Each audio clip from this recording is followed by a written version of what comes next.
दोस्तों, आज हम लेकर आए हैं रेखा दुबे जी द्वारा लिखी पारिवारिक कहानी, जिसका शीर्षक है वो 11 मिनट।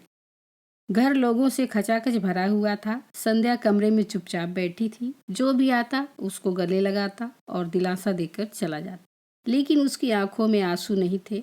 कल उसके हाथ चूड़े मेहंदी से सजे हुए थे और आज हाथों में मेहंदी तो है, लेकिन सूनी।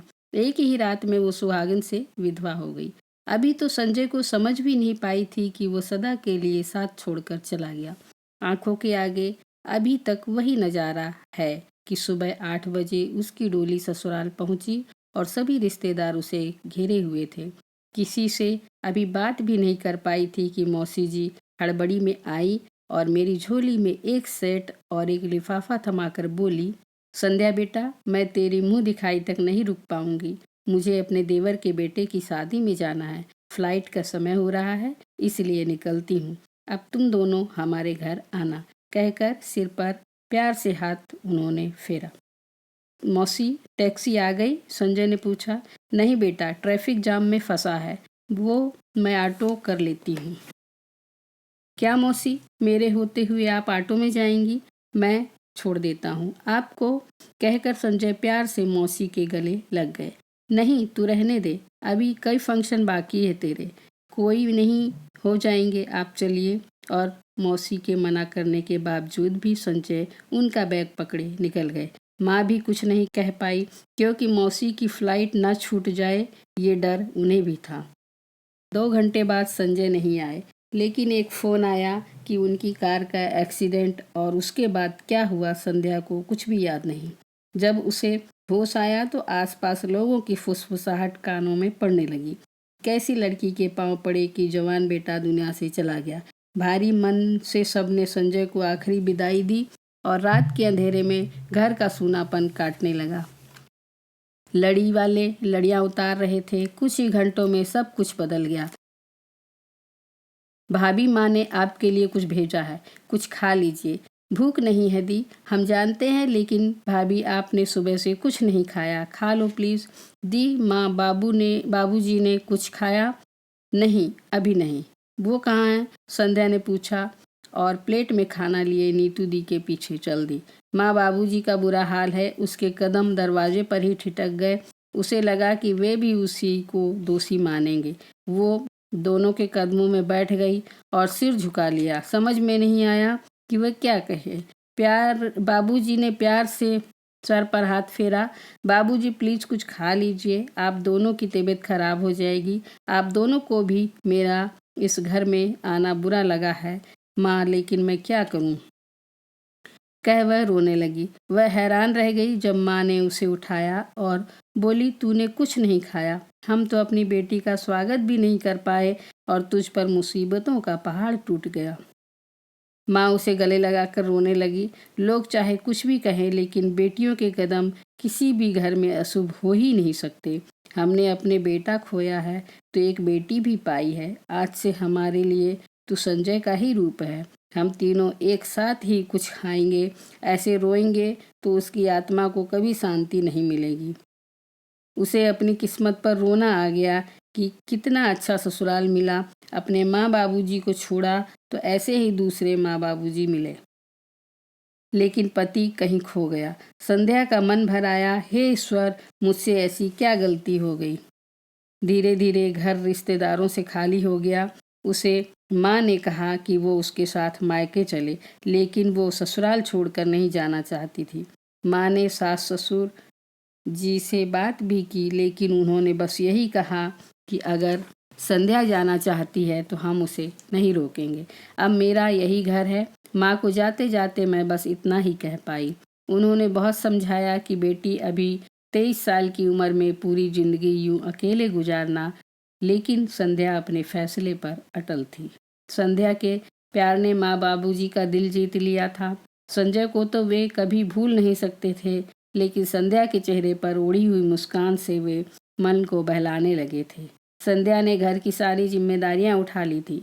बाबूजी की प्रेरणा से उसने सरकारी नौकरी के लिए पढ़ाई भी शुरू की और तब महसूस हुआ कि उनकी प्रेरणा उसकी ज़िंदगी को आसान बनाने के लिए कितनी ज़रूरी थी। आखिरकार उसे उसकी मेहनत का फल मिल ही गया। संजय की पहली बरसी के दिन उसे नौकरी का पत्र मिला और लगा जैसे उन्होंने ही मेरी नई जिंदगी की शुरुआत का तोहफा दिया। अपना लेटर उसने बाबूजी के कदमों में रखा तो उनकी आंखों में आंसू आ गए। आपके कारण मेरे जीवन को नई दिशा मिली है बाबूजी। मैं अब बस इतना ही कह पाई, नहीं बेटा, ये तेरी मेहनत का फल है। नई जगह, नए लोग। संध्या को शुरू में बहुत अजीब लगा, लेकिन धीरे धीरे ऑफिस में कई दोस्त मिले। जिंदगी अब कुछ आसान सी हो रही थी। संध्या ऑफिस की सारी बातें आकर माँ बाबूजी को बताती थी। उसके चेहरे की मुस्कान से अब घर फिर से चहकने लगा था। एक दिन बाबूजी के कमरे के बाहर उसके कदम ठिठक गए। माँ और बाबूजी आपस में बात कर रहे थे। मुझे कभी कभी लगता है कि हमने संध्या के मायके ना जाने के फैसले को मानकर गलती तो नहीं की। अभी उसकी उम्र ही क्या है। अगर हमारी बेटी के साथ ऐसा होता तो हम दोबारा उसका संसार बसाने की सोचते।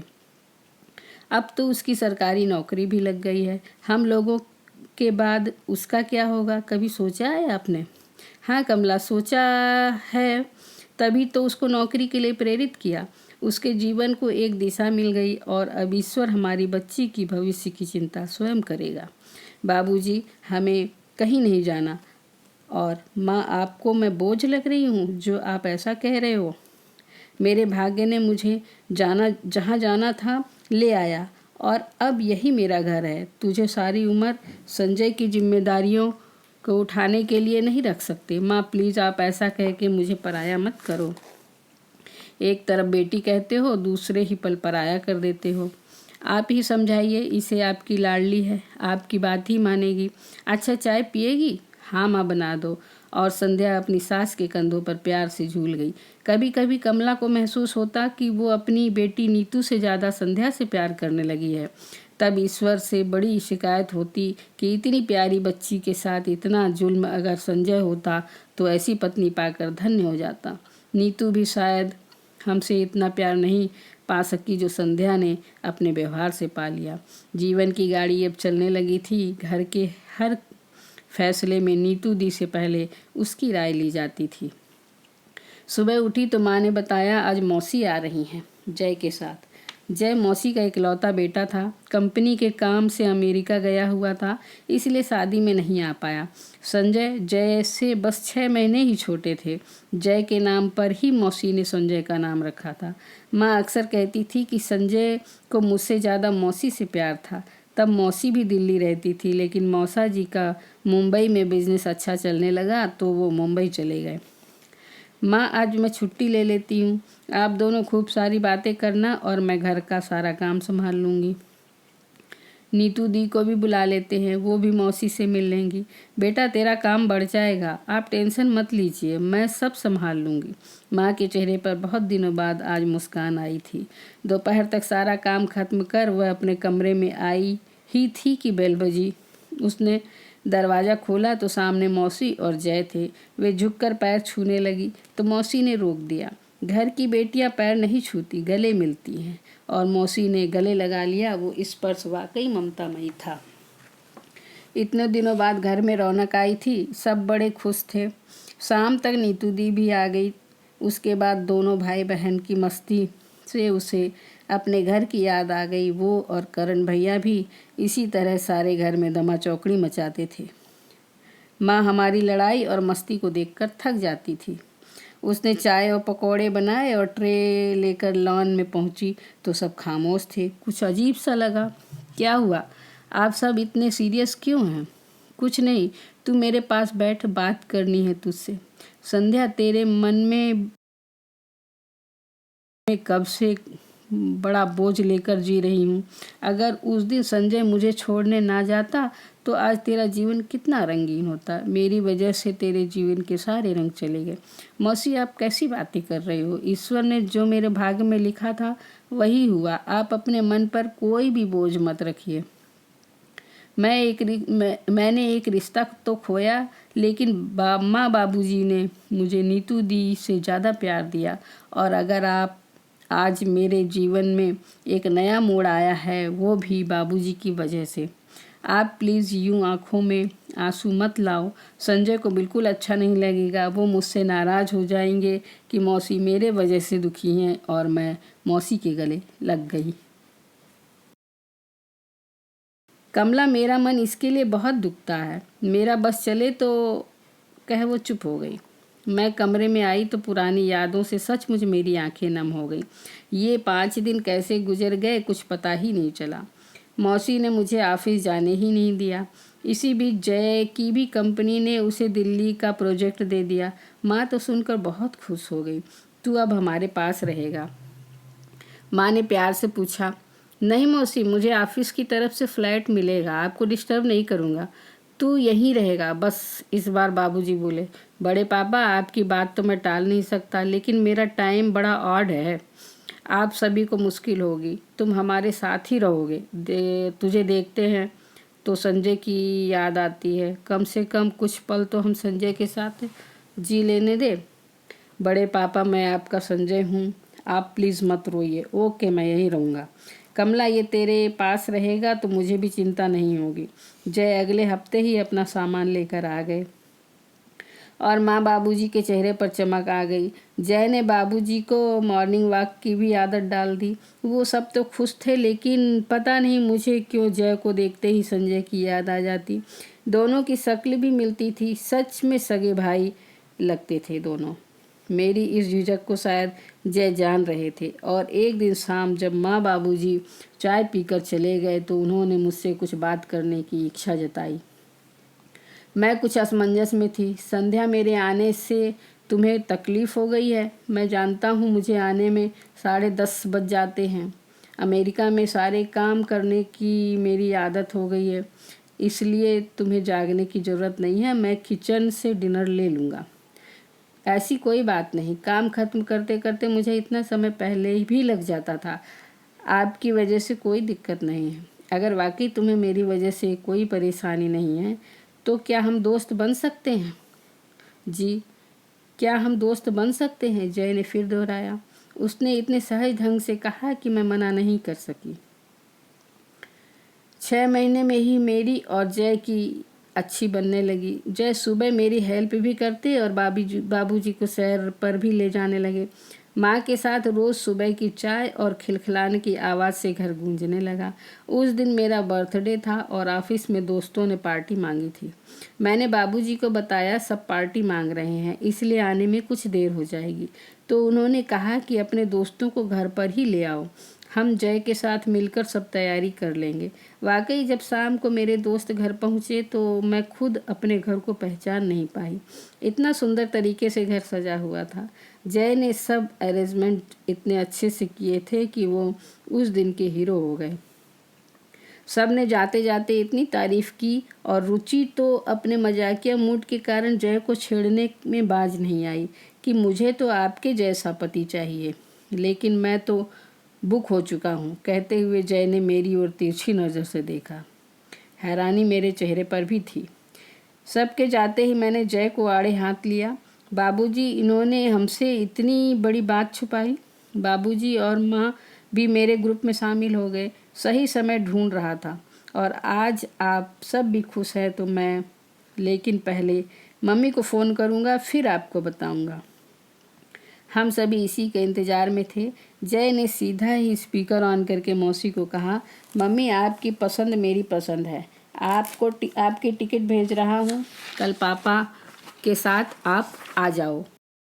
मौसी तो खुशी के मारे पागल सी हो गई थी और बोली, जय तूने मुझे जीवन की बहुत बड़ी खुशी दे दी।